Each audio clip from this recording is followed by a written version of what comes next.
Physical reform in India, मतलब वही heading डालिए जो आपके कोर्स में लिखा है, लेकिन इसको पूरा पढ़ लीजिए। Physical reform in India, Bharat में राजकोषीय सुधार। एक तरीके से वही है जो फिजिकल डिसिप्लिन, लेकिन हम यहां पे एफर्ट बताने वाले होंगे, यहां पे एफर्ट बताएंगे कि राजकोषीय सुधार के लिए क्या क्या किया गया, क्या किया जा सकता है।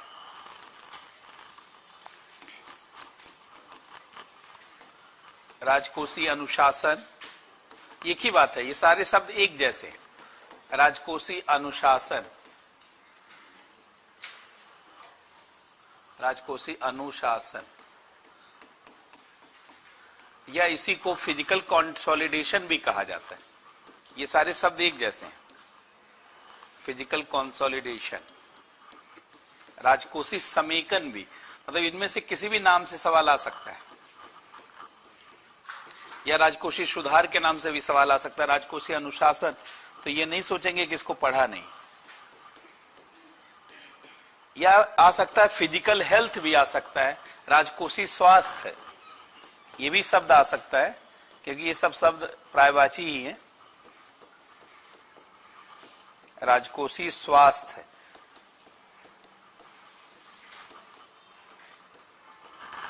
ये सारे शब्द यूज किए जा सकते हैं और इसके आधार पर सवाल पूछा जा सकता है कि भारत में राजकोषीय स्वास्थ्य की क्या स्थिति है, राजकोषीय स्वास्थ्य को बेहतर करने के लिए क्या प्रयास हुआ, राजकोषीय अनुशासन को बेहतर करने के लिए क्या प्रयास हुआ, या राजकोषीय समेकन के लिए क्या प्रयास हुआ, या राजकोषीय सुधार क्या। ये तो खैर शब्द है, सारे शब्द समान।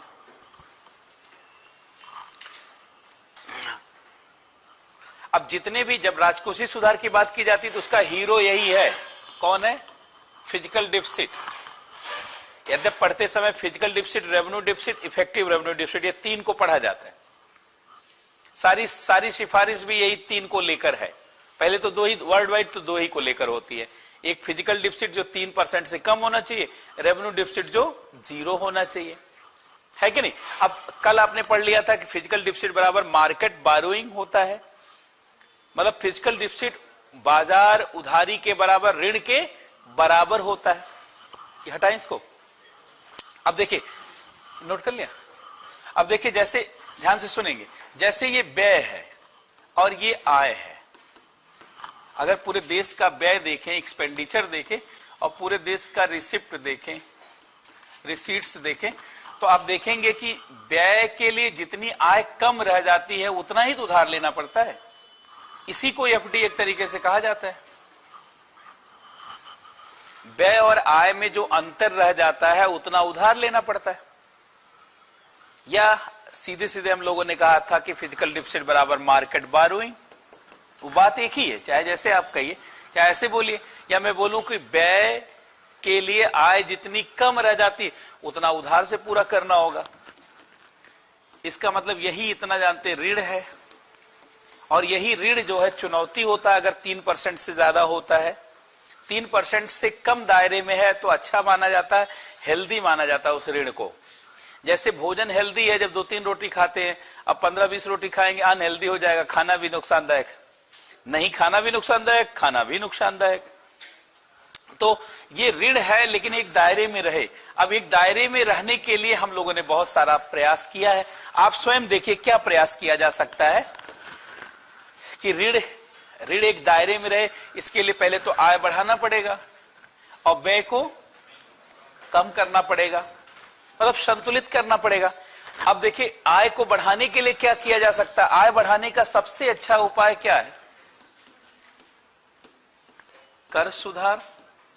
कर सुधार करिए जिससे आपकी कर से आय बढ़े, कर चोरी ना हो, ज्यादा लोग कर दें, और कर जानते हैं ऐसा रहे कि सब लोग देने के लिए तैयार हों, मॉडर्नाइज हो। तो सरकार ने इसमें काफी काम किया है, जीएसटी तक का सुधार लाया है, अर्थात यहां काम किया गया। दूसरा, पीएसयूज में सुधार किया जाए, पीएसयू में सुधार किया जाए।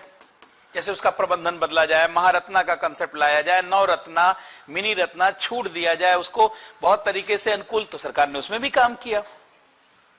अच्छा, और जो नहीं पीएसयू सुधर पा रहे हैं उनको बेच दो, विनिवेश, लेकिन सरकार को लोग बेचने नहीं दे रहे हैं, कहते हैं बेचता है।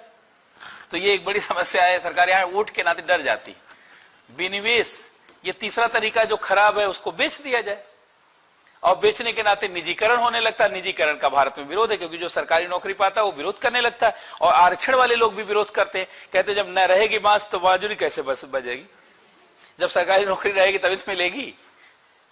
लेकिन सरकार कहां फंसी हुई, आप उसका भी मुद्दा देखिए। ठीक है, अपना हित नहीं हमेशा देखा जाता है, पहले देखा जाता है कि वास्तविक सरकार के पास क्या। अच्छा, एक तो बेचने का है। अच्छा, इसके अलावा आय कैसे बढ़ाया जा सकता है? निवेश बढ़ा करके, बहुत अच्छा बोला, निवेश बढ़ा के भी आय बढ़ाई जा सकती है। अच्छा, इसके अलावा व्यापार घाटा रोक करके भी, व्यापार में घाटा है ना, तो घाटा रोकिए, व्यापार घाटे को इसको रोका जाए, ये बढ़ाया जाए, ये भी बढ़ाया जाए, पीएसयू में सुधार किया जाए। अच्छा, यहां पर देखिए तो सरकार के हाथ में एक ढेला भी नहीं आ रहा, यहां देखा जाए तो एक ढेला भी नहीं आ रहा है, थोड़ा भी नहीं आ रहा है। यहां तो चलिए सरकार के पास है, यहां भी कोई बड़ा ढेला नहीं आ रहा है, कंकड़ पत्थर आ रहा है। यहां थोड़ा सा सुधार, ये थोड़ा ज्यादा है। मतलब आय का देखा जाए तो बहुत ज्यादा कोई साधन नहीं है, इसमें सबसे बड़ा साधन जानते यही है, मिला मुला करके देखा जाए तो यही टैक्स सबसे बड़ा साधन है, क्योंकि आज की स्थिति में तो यही है ना, अंततः कर्ज लेना पड़ता है। इतने सरकार ने सारे उपाय किए हुए। अच्छा, एक तरफ ये उपाय करे, दूसरी तरफ व्यय को घटाने का भी करें। अब व्यय में क्या किया जा सकता है? एक तो वेतन एवं पेंशन, इसको थोड़ा कायदेस करिए, तो पेंशन को तो बाजार आधारित कर दीजिए, और इसको जानते सरकारी नौकरी थोड़ा कम करिए, तो अपने आप ये दोनों क्या हो जाएंगे, कम हो जाए। ये भी सरकार ने किया है। अच्छा, इसके अलावा जानते हैं प्रशासनिक खर्च और रखरखाव, इसमें मॉडर्नाइजेशन किया जा रहा है, इसकी लागत घट रही है। प्रशासनिक व्यय भी सरकार मॉडर्नाइजेशन से तमाम चीज ऑनलाइन कर रही है, सब कर रही है, उसमें प्रशासनिक खर्च घट रहा है कि नहीं, और पारदर्शिता ला रही, तो ये भी सरकार ठीक कर रही। अच्छा, इसके अलावा रक्षा खर्च, इसको सरकार बहुत कम नहीं करेगी, लेकिन इसमें सरकार आयात को रोक रही है, स्वयं चीजें बना रही है ताकि ज्यादा व्यय ना करना पड़े। मतलब यहां पर भी देखा जाए सरकार रक्षा व्यय को संतुलित तो कर ही रही है। अच्छा, इसके अलावा सब्सिडी, इसमें उसमें जैसे कर है ऐसे इसमें सब्सिडी,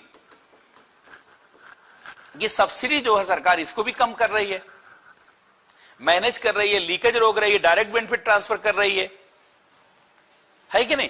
तो देखा जाए ये भी उपाय सरकार अपना रही है। और क्या कर रही है?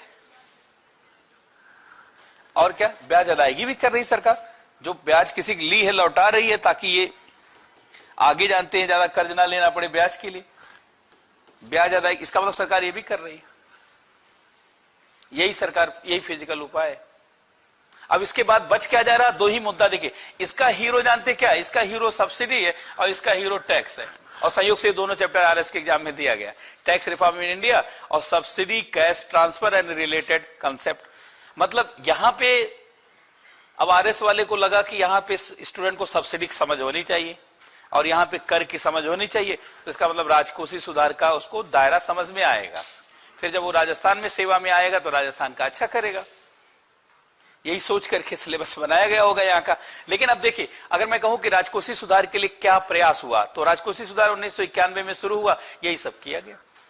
तो आय के संदर्भ में, व्यय के संदर्भ में, यही पूरी बात समझाना। जैसे देखिए, ये फिजिकल पॉलिसी है, अगर यही मॉनेटरी पॉलिसी होती, अब देखिए फिजिकल पॉलिसी में इसी से आवश्यकता पूरी होती है, आवश्यकता आपूर्ति किया जाता है ना, व्यय करके आवश्यकता।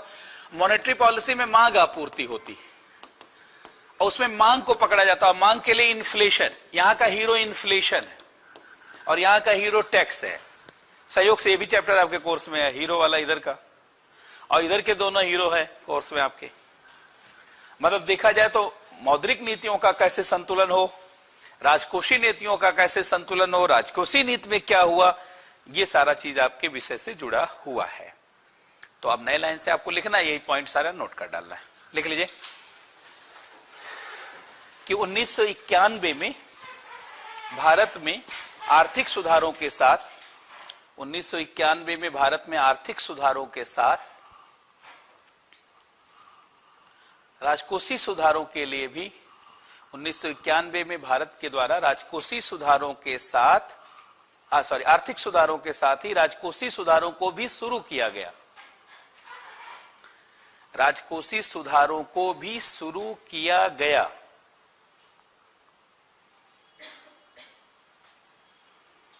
राजकोषीय सुधारों को भी शुरू किया गया। लेकिन इसी संदर्भ में व्यय को संतुलित करने और आय को बढ़ाने के उपाय किए जाने लगे। इसी संदर्भ में व्यय को संतुलित करने और आय को बढ़ाने के उपाय किए जाने लगे।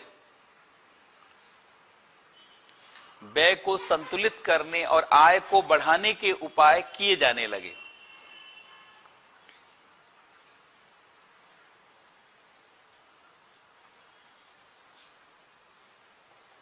अब पहले लिखिए, आय को बढ़ा करके राजकोषीय सुधार, आय को बढ़ा करके राजकोषीय सुधार, मतलब आय बढ़ा करके कैसे राजकोषीय सुधार होगा, और फिर व्यय को कम करके कैसे। शुरू में सरकार व्यय नहीं कम करती, व्यय करने से लोग नाराज हो जाएंगे ना, वोट पॉलिटिक्स प्रभावित होती, इसलिए व्यय पे सरकार बाद में आती है। और इसलिए व्यय का काम 2000 शुरू हुआ, लेकिन वो 1991 शुरू हुआ। पेंशन तो खत्म किया अटल बिहारी वाजपेयी, तभी लोग नाराज हैं बीजेपी से, कहते हैं वो पेंशन खत्म करता है, नौकरी खत्म करता है कि नहीं। ये दोनों मिलकर सारा खत्म करते हैं। अटल जी का और मोदी जी का विरोध है यही। और वो किसी भी चीज, मतलब लगभग हर सरकार कर रही थी, जिसका आप डायरेक्ट देख गए उसका आप कह रहे हैं। बाकी मनमोहन भी वही कर रहे थे, वही नरसिम्हा राव भी कर रहे थे, वही देवगौड़ा और गुजराल भी कर रहे थे। कोई एक भी प्रधानमंत्री दूसरा काम नहीं कर रहा था। वो तो आर्थिक सुधार तो सारे लोग कर रहे थे। अब चूंकि जिसका फैला ले जाइए विरोध, उसका जनता जान जाती, जिसका नहीं फैलाइए उसका नहीं जानती। बाकी तो ये सिलसिलेवार है, कहीं रुका नहीं आर्थिक सुधार भारत में। बात समझ रहे हैं। लेकिन ये जो बहुत पढ़ा लिखा आदमी वो जानता है, सामान्य आदमी तो कहेगा यही बेचता है, यही करता है, उसको पास डाटा नहीं होता ना। जिसके पास डाटा होता है वो जानता है किस समय में कितना हुआ है, किस समय में कितना हुआ। तो आप देखिए, आय बढ़ाने के उपाय में नंबर 1 लिखे। पहला लिखे, कर सुधारों को बढ़ावा दे करके, कर सुधारों को बढ़ावा दे करके। तो कैसे बताएंगे कर सुधार? जैसे देखिए, चलैया समिति 1991 में बनाई गई, विजय केलकर समिति बनाई गई फिर, और इन्हीं दोनों से देखा जाए जीएसटी का सुधार, और विजय केलकर से ही प्रत्यक्ष करों में भी सुधार हुआ। लिखे जैसे चलैया समिति 1991 में थी, चलैया समिति,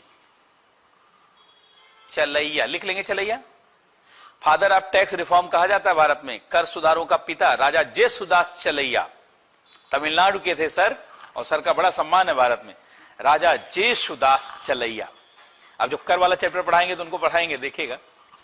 चलैया समिति और लिख लीजिए विजय केलकर। 2 याद रहे बहुत, एग्जाम्पल देने के लिए, तो खाली गार्निश करने के लिए चाहिए ना। ये खाना बना दिया, धनिया पत्ती डालना ऊपर से, तो ऐसे क्वेश्चन में जान लाने के लिए एग्जाम्पल दिया जाता है। जैसे सब्जी बनाया, गार्निश कर दीजिए, कोई पत्ती उत्ती डाल दीजिए, कुछ ऐसे डाल दीजिए ऊपर से। ये ऊपर से एग्जाम्पल हमेशा इसलिए दिया जाता है गार्निशिंग के लिए, ताकि आंसर जो है अच्छा लगने लगे। तो पहला हो गया कर सुधार। दूसरा लिखे पीएसयूज में सुधार के लिए। लिखे पीएसयू में सुधार, ये आबिद हुसैन कमेटी बनी थी बहुत, और सी रंगराजन। लिखे पीएसयूज में सुधार के लिए, पब्लिक सेक्टर यूनिट, सार्वजनिक जो उद्योग, मतलब सरकारी कंपनियों में सुधार के लिए। ब्रैकेट में लिख लीजिए, जैसे एनटीपीसी, सेल, भेल, गेल आदि में। एनटीपीसी, सेल, भेल, गेल आदि में। केलकर, विजय केलकर की 2 समिति थी। एक विजय केलकर की 98 में बनाई गई थी, एक 2002 में बनाई गई थी, जिसका 2003 में एफआरबीएम हुआ। तो पहले वाले से क्या किया था, टैक्स का किया, दूसरे वाले में इसका किया। वो तो अभी टैक्स से पढ़ाएंगे ना, एकदम क्लियर हो जाएगा, आप चिंता मत करिए। तो दूसरा लिखा पीएसयूज में सुधार के लिए। एग्जाम्पल दीजिए, कौन सी कमेटी? आबिद हुसैन कमेटी। लिखे जिससे नवरत्ना का कंसेप्ट आया 1997 में। लिखे आबिद हुसैन कमेटी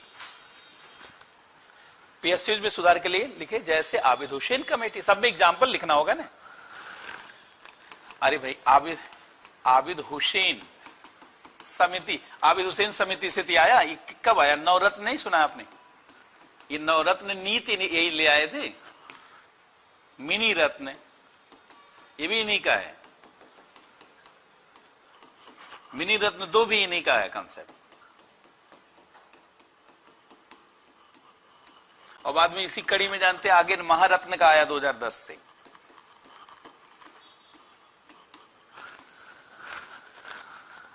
इससे ये हो गया कि जो अच्छा अच्छा है उसको बचा लिया जाए, जो कूड़ा कूड़ा है फेंक दिया जाए।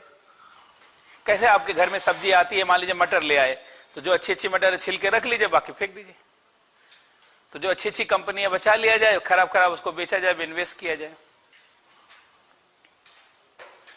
पहले बहुत कंपनी थी ना, 1250 टोटल कंपनियां थी राज्य और केंद्र मिला करके। सब सुधारने के नाते बहुत सारी बिक चुकी हैं। ये राजस्थान में भी बहुत बेची गई है, अगर आप पूरा लिस्ट देखेंगे तब समझ में आए। और इस दौरान कोई दूसरा शासन में नहीं था, या तो गहलोत थे या वसुंधरा थी, ये जान लीजिए। कोई इस दौर जब बेचने का काम तो राज्यों में 2000 के बाद शुरू हुआ है और कंप्लीट बिक चुका है, सब सारे क्षेत्र का निजीकरण हो चुका है। अब खाली केंद्र सरकार की आलोचना आप कर रहे हैं तो तथ्य नहीं जान रहे हैं, इसका मतलब तभी कर रहे हैं आप। और यही अधिकारी सारा तथ्य जानते हैं, इसलिए अधिकारी कभी किसी के पक्ष में नहीं होते, दोनों जान रहे होते हैं, दोनों एक जैसे हैं और हमको दोनों के साथ काम करना है, भारत सरकार का लक्ष्य है ऐसे। इसलिए अधिकारी बहुत जानते हैं, डाइल्यूटेड होते हैं अधिकारी के अंदर। किसी को लेकर के ऐसे समर्थकों में तो जानते ओजस्विता होती, ये नेता हमारा होगा, ये होगा, वो तो जानते सारा नेता एक जैसा है। कहा जाता है यूपी बिहार में सारा धन 22 पसेरी, सारा बराबर, सारा धान 22 पसेरी, सारा चावल 22 पसेरी है कि नहीं, मतलब सब बराबर है, लगभग यही स्थिति है। तो ये दूसरा पीएसयूज में सुधार के लिए किया गया। तीसरा लिखे विनिवेश नीतियों को शुरू करके, विनिवेश डिसइन्वेस्टमेंट पॉलिसी को ला करके, विनिवेश यही तो निजीकरण है। लेकिन बेचना, विनिवेश माने क्या होता है, पैसा लगाने को निवेश कहा जाता, पैसा निकालने को विनिवेश। डिसइन्वेस्टमेंट, डिस माने नहीं, इन्वेस्टमेंट ने निवेश, तो विनिवेश इस शब्द ऐसे बनाया गया।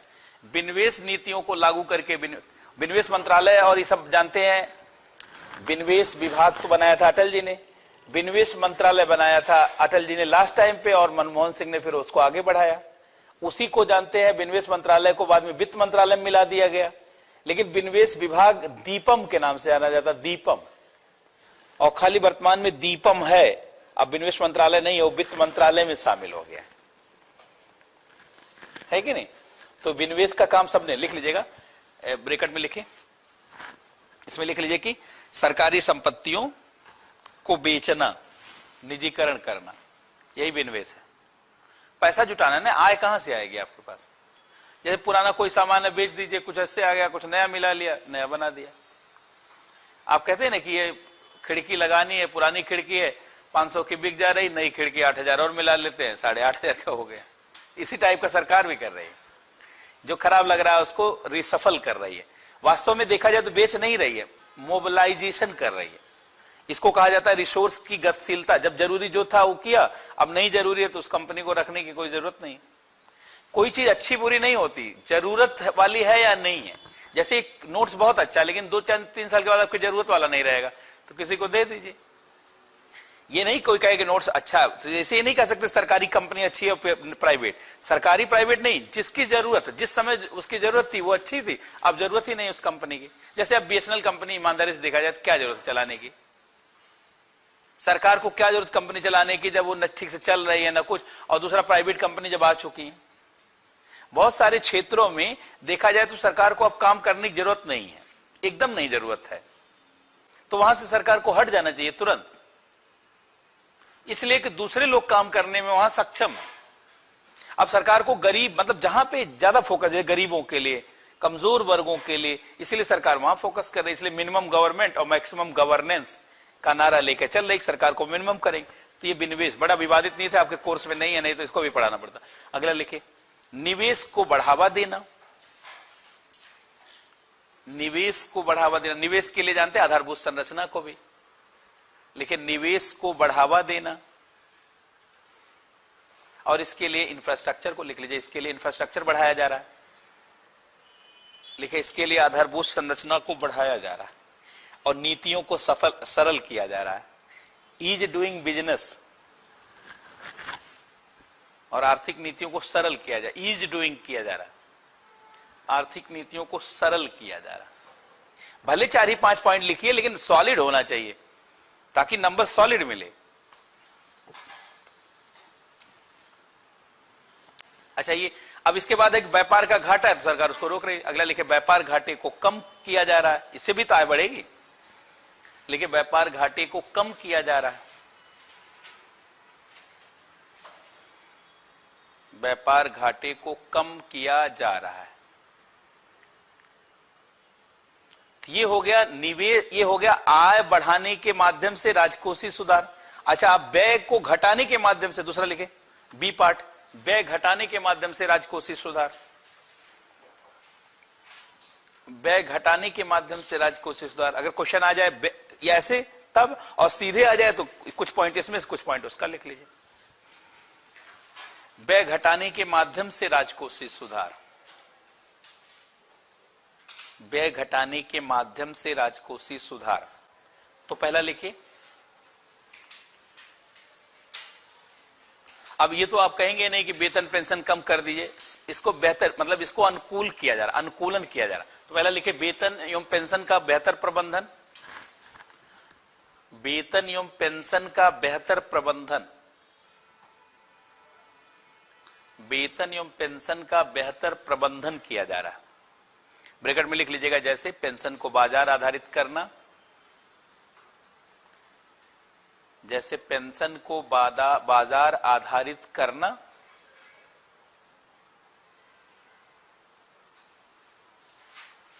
और प्रशासन के साइज को घटाना, साइज ऑफ एडमिनिस्ट्रेशन, प्रशासन के साइज को घटाना, प्रशासन के आकार को घटाना, उससे वेतन कम हो जाएगा।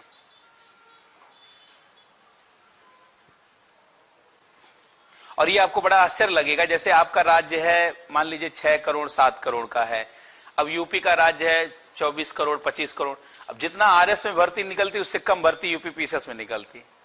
तो इससे आप अंदाजा लगा सकते, जबकि उसको कम से कम इसका 4 गुना एसडीएम निकालना चाहिए, 4 गुना डिप्टी एसपी। भाई वो तो 25-26 करोड़ का राज्य है ना, तो वहां कम से कम भर्ती होना चाहिए, हर पीसीएस में 3000 निकलना चाहिए, लेकिन नहीं निकलता, क्योंकि वही सब जगह जानते किया जा रहा, वही चाहे छोटा प्रदेश हो बड़ा प्रदेश, भर्ती बराबर ही निकलती है,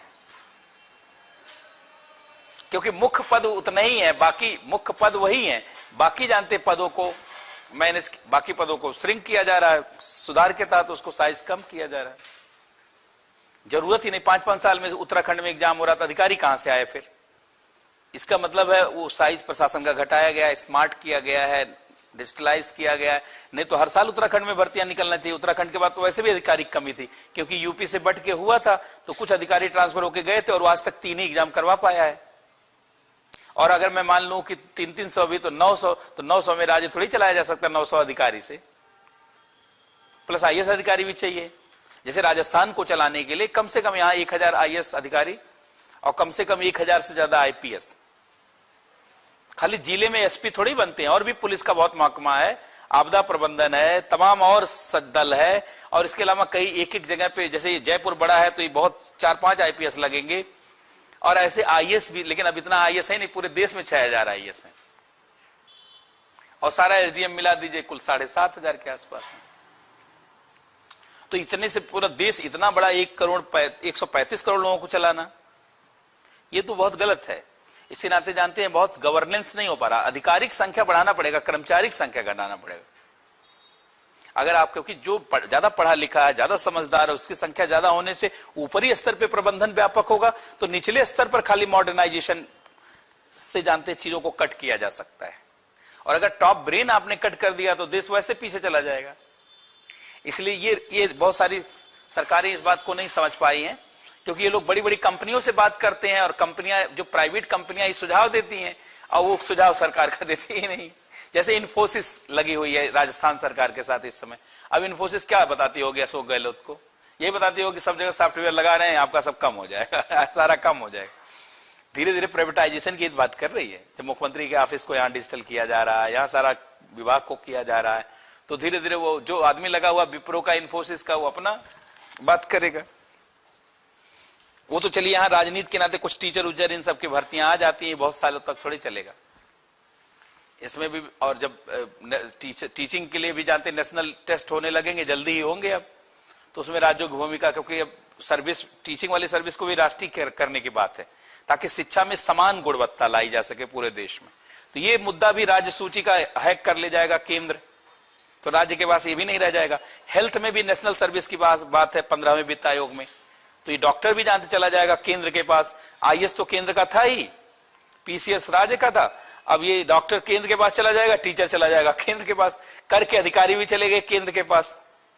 अब कुछ दिन के बाद राज्य में कुछ रह ही नहीं जाएगा, खाली सिर्फ मुख्यमंत्री रह जाएंगे। आपसे बैठ करके अपना मुख्यमंत्री बन के घूमिए, और क्या करना है। सारा गवर्नेंस जानते हैं, जो संघीय शासन व्यवस्था है वो जानते हैं एक तरीके से एकात्मक हो जाएगी। अब जीएसटी आने से क्या हुआ, भारत का संवैधानिक व्यवस्था एकात्मक होने लगा, क्योंकि वन नेशन वन टैक्स, तो कर लगाने की शक्ति केंद्र राज्यों के बीच बटी हुई थी, लेकिन अब केंद्र के पास चली गई तो संविधान एकात्मक हो रहा है, यूनिटरी जानते हैं कॉन्स्टिट्यूशन की तरफ मूव कर रहे हैं। अगर क्वेश्चन आ रहा है कि कर सुधारों से एकात्मक शासन की स्थापना हुई है चर्चा के लिए, तो आर्टिकल 300 से लेके 304 बी तक की समझ होनी चाहिए। वो संविधान सभा ने दिया था, ऑस्ट्रेलिया के संविधान से लिया गया कर के नियम, और उसमें आर्टिकल 304 कहता है कि एक देश में एक कर होना चाहिए। वो संविधान सभा ने पहले ही लिख दिया था। इसका मतलब संविधान सभा यहां एकात्मक शासन चाहती थी, खाली शुरू में पावर का डिवीजन चाहती थी कि ताकि बहुत सारे लोग भारत सरकार में शामिल हो जाएं। अगर नहीं आप संघात्मक शासन करेंगे तो कोई रियासत वाला क्यों शामिल होगा, सोचेगा मेरे पास तो शक्ति ही नहीं रहेगी। ये तो एकात्मक है, एकात्मक संविधान में यूनिफिकेशन संभव नहीं है, एकीकरण संभव नहीं। तो उसमें पटेल जी भी तो बहुत चालाक थे। पटेल जी जो रियासतों को इकट्ठा कर रहे थे, वो बता रहे तुमको बहुत सारा पावर मिलने वाला, बहुत समझो तुम्हारा राज बचा है और छत्र छाया सुरक्षा हमारी रहेगी। कैसा लग रहा है? कहा सर अच्छा लग रहा है, आ जाओ साइन करो, आइए। नहीं, बहुत बुद्धिमत्ता से, इतना बेहतरीन कोई नेता हो नहीं सकता जितना उन्होंने जानते हैं भारत का समन्वय किया। वो तो भारत में है, उनको पढ़ाया भी नहीं जाता ठीक से। अगर दूसरे इटली के एकीकरण पढ़ाया जाता, जर्मनी के एकीकरण, इटली का एकीकरण बहुत आसान काम था, क्योंकि एक भाषा, एक जानते नस्ल और एक धर्म के लोगों को एक करना। क्या अब मान लीजिए कोई जाट है तो जाटों को एक करना आसान ही है, राजपूतों को एक करना आसान है, यादवों को एक करना आसान है, लेकिन सारा मिलके एक हो जाए कि जाट भाई और यादव भाई और सारा भाई राजपूत और सारा मुस्लिम एक हो जाए, ये बहुत टफ काम है। और ये काम किया था जानते हैं सरदार वल्लभ भाई पटेल। और बिस्मार्क ने जर्मनी का एकीकरण किया, और मैदिनी और वो लोग मिल करके इटली का एकीकरण कर रहे थे। वो छोटा काम है, और जबकि वो विश्व इतिहास में पढ़ाया जाता है, और भारत वाला विश्व इतिहास में नहीं पढ़ाया जाता है भारत का एकीकरण। आपको इसी से लगता है गड़बड़ झाला, कितनी बुरी बात है। जो चीज है पूरी दुनिया के लिए मार्गदर्शक, वो तो आपको पढ़ाना होगा, कैसे उन्होंने किया, क्या उस दौरान। बिस्मार्क की नीति पढ़ाई जाती कि उन्होंने ये किया, ऐसे किया, शत्रु को मित्र बना लेता था और ऐसे करता था। उसमें सवाल भी आता है, यूपीएससी में भी, स्टेट पीसीएस में भी, सब में आता है, लेकिन वही सेम सवाल पटेल जी में नहीं आता। इसका मतलब पटेल जी के उपलब्धियों को जानते हैं जो है हमारी पीढ़ियां नहीं जान पाई। वो तो जो बहुत समझदार हो गया बाद में पढ़ते पढ़ते जान गया, क्योंकि अंततः अच्छाई छिपती नहीं, चाहे जितना छिपाई है। जो अच्छाई है वो सामने आके रहेगी एक न एक दिन। इतिहास में छिपाया नहीं जा सकता बहुत सारी चीज। तो वो बहुत टफ काम था, लेकिन वो हुआ। तो यहाँ पे जानते ये वाला कि सरकार प्रशासन का भी एक तरीके से स्मार्ट बनाने के क्रम में वेतन घटा रही। दूसरा लिखे प्रशासनिक व्यय, लिखे इसके अंतर्गत प्रशासनिक व्यय को, दूसरा लिखे इसके अंतर्गत नहीं लिखे, बल्कि लिखे प्रशासनिक व्यय को सरकार के द्वारा कम किया जा रहा है। प्रशासनिक व्यय को कम किया जाए, ब्रैकेट में लिखेगा आधुनिकीकरण के माध्यम से, आधुनिकीकरण के माध्यम से।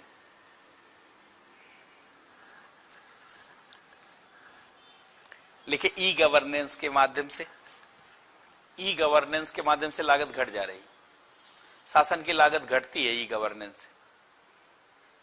ई गवर्नेंस के माध्यम से लिख लीजिए शासन की लागत, प्रशासन की लागत घटती। नहीं तो पहले जानते डीएम एसडीएम को गाड़ी लेके गांव गांव जाना पड़ता था।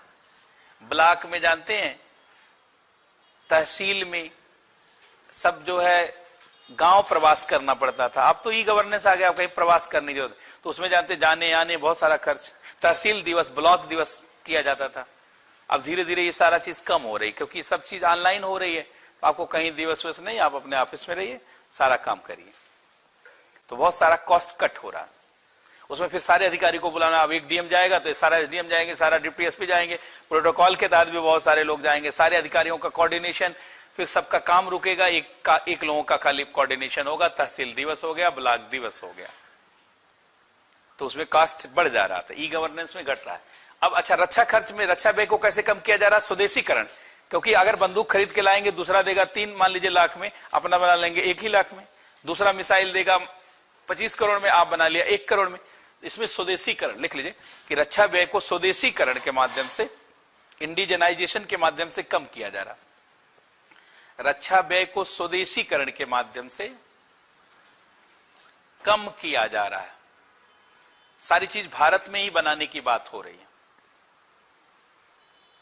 स्वदेशीकरण के माध्यम से कम किया जा रहा है।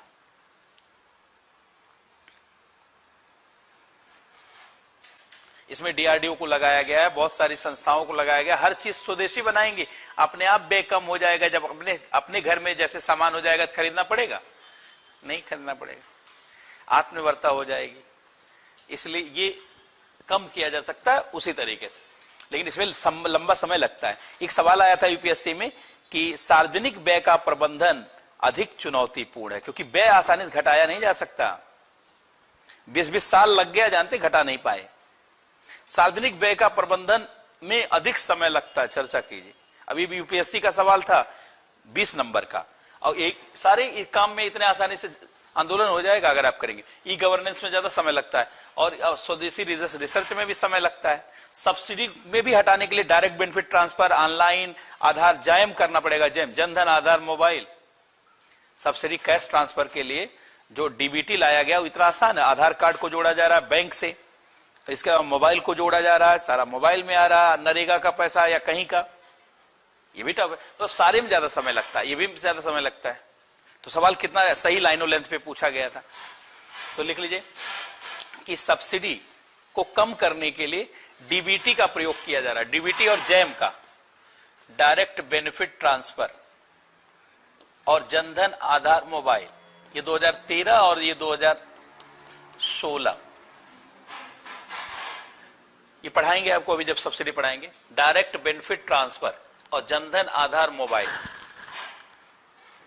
इससे सब्सिडी का लीकेज रुक रहा है जब खाते से जोड़ा जा रहा है, तो बहुत लोग नकली सब्सिडी लेते थे, कई राज्यों में सब्सिडी लेते थे, यहां सब्सिडी ले लिया, यूपी में भी जाके ले लिया, वहां भी ले लिया, 3 जगह ले लिया, 4 जगह। अच्छा, कई राज्यों, कई लोगों का घर ही बॉर्डर पे है, उनके लिए क्या राजस्थान क्या यूपी, क्या राजस्थान क्या हरियाणा, क्या राजस्थान क्या पंजाब, बॉर्डर पे घर है, इधर भी ले लिया, इधर भी ले लिया, 2-2, 3-3 राज्य का।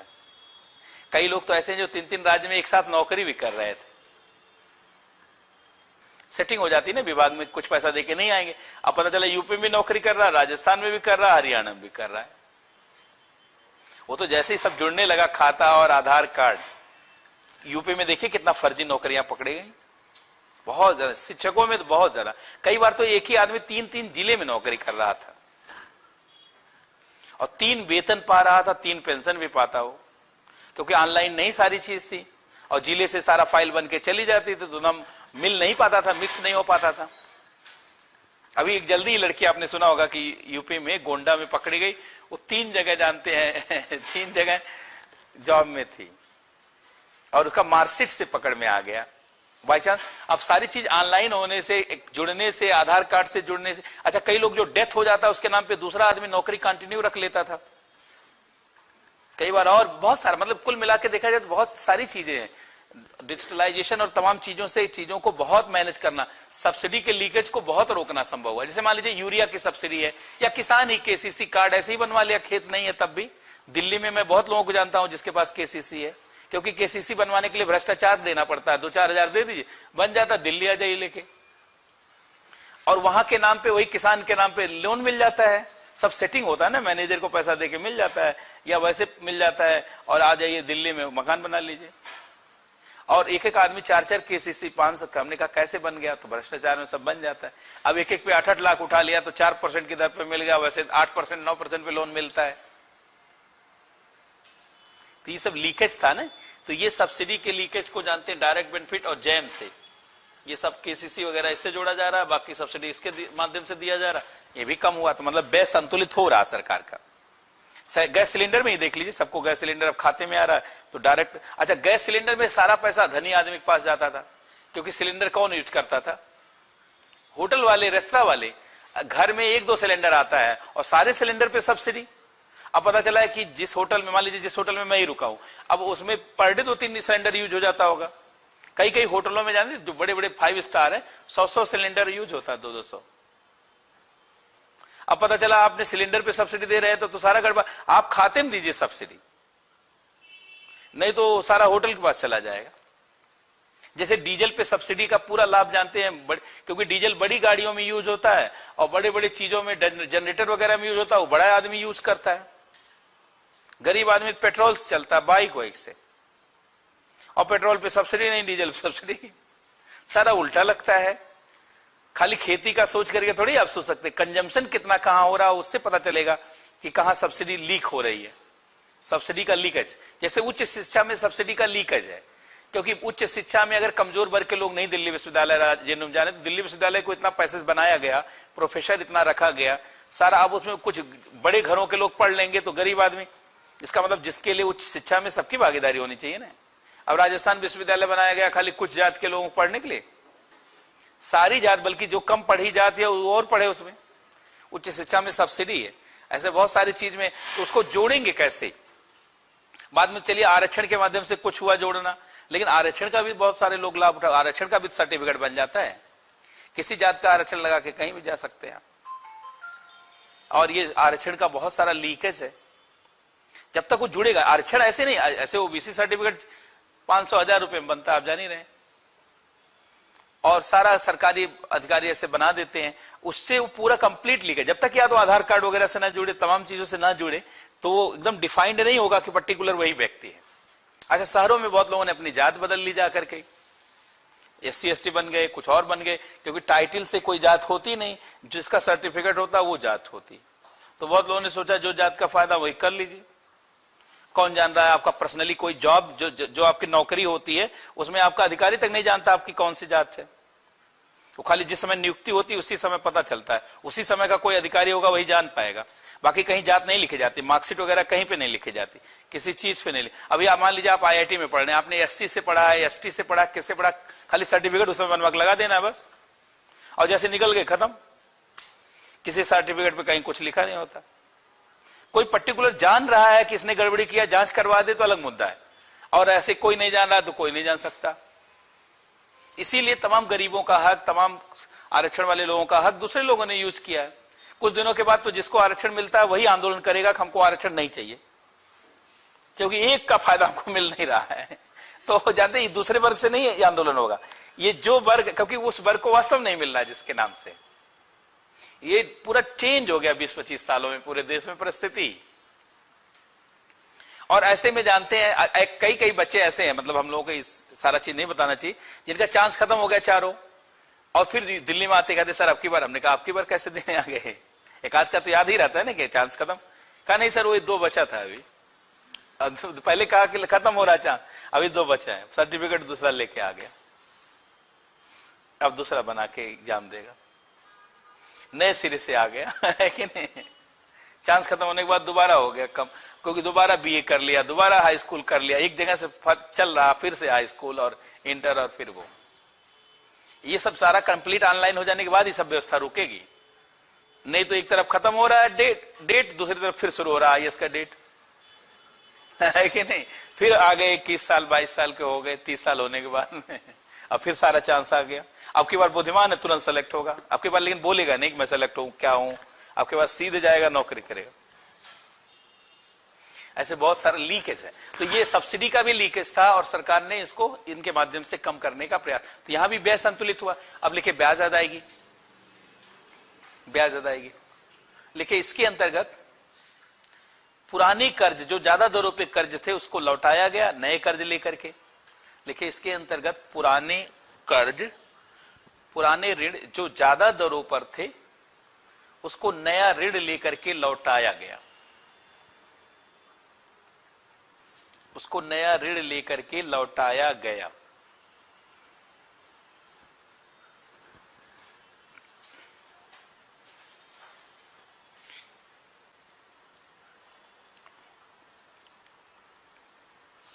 तो ये जब आए कि राजकोषीय सुधार कैसे किया गया, कैसे किया जा रहा है, तो ये इससे इतने के बाद भी जो आप देख रहे हैं कि आरडी एफडी है, वो इसके बाद मतलब सरकार ऐसा नहीं काम नहीं कर रही, इस दिशा में देखा जाए बहुत। और मोदी सरकार का देखेंगे दो ही चीज पे ज्यादा जोर, उधर जानते टैक्स पे जोर, इधर सब्सिडी को मैनेज करने पर जोर, हर चीज पे जानते हैं, यहां सब्सिडी को एकदम एक्यूरेट करने की और हर जगह प्रचार देखेंगे गैस सिलेंडर से लेकर सब चीज का, और उधर देखेंगे टैक्स जीएसटी रिफॉर्म किया, और इसके बाद ये बेचने वाले बाकी कामों में भी लगे हुए हैं, इधर भी लगे हुए हैं, तो इन दोनों के माध्यम से मैनेज कर रहे हैं।